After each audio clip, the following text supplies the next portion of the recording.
Nos encontramos en una nueva campaña de cosecha de maíz. Particularmente en la campaña de este año se dieron algunas condiciones en lo que se refiere a lluvia que fueron escasas y afectó al cultivo particularmente en dos momentos críticos, uno que es en la siembra y el otro en los días cercanos a floración.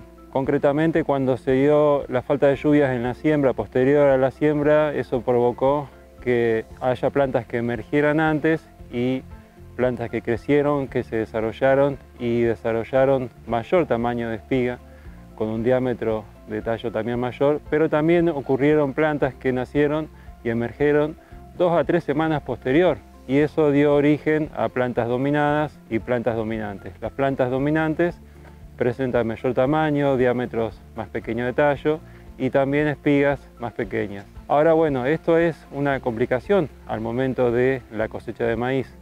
Recordemos que la mayoría de las pérdidas durante la cosecha se dan en el cabezal de la máquina, no en la máquina en sí. Y dentro de esto, el cabezal, hay dos elementos que son los más importantes y que son los responsables generalmente de la mayoría de las pérdidas de cabezal, que son los rolos y las placas espigadoras.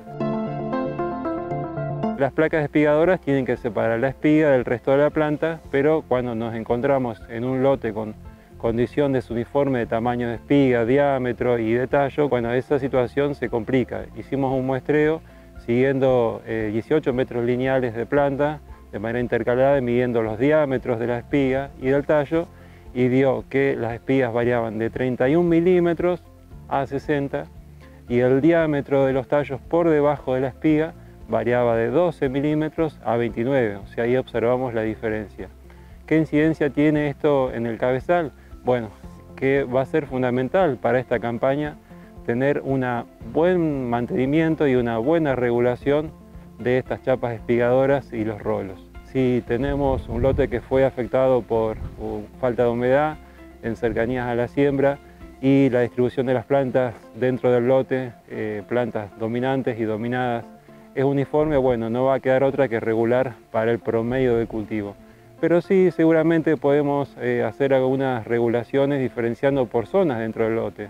Quizás una zona de un bajo, una zona más fértil, donde tenemos plantas más grandes, de mayor tamaño, espigas de mayor, que van a dar más rendimiento. En ese caso es conveniente hacer una mayor separación de las chapas espigadoras, 30 milímetros, 35 milímetros, mientras que cuando estemos en una zona de cultivo de menor rendimiento, las plantas en esa situación van a ser más pequeñas, con menores diámetros, y entonces ahí sí va a ser necesario sí o sí cerrar la separación entre estas chapas. Si no, la espiga cuando toma contacto con las chapas no se separa el resto de la planta, sigue su viaje, es tocado por los rolos que están girando por debajo y la rompe, las desgrana. Y eso es el principal factor de las elevadas pérdidas durante la cosecha del maíz. ¿Dónde encontramos estas pérdidas? Siguiendo la línea de cultivo que ya fue cosechado. Y cuando vamos cambiando regularmente y vemos esas pérdidas, lo llevamos a kilos por hectárea. Las últimas mediciones de INTA que realizó en cosecha de maíz de pérdidas en todas las provincias, el promedio dio 220 kilos.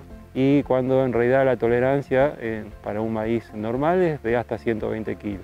Y dentro de la máquina, el sistema de trilla es los elementos más importantes de la cosechadora.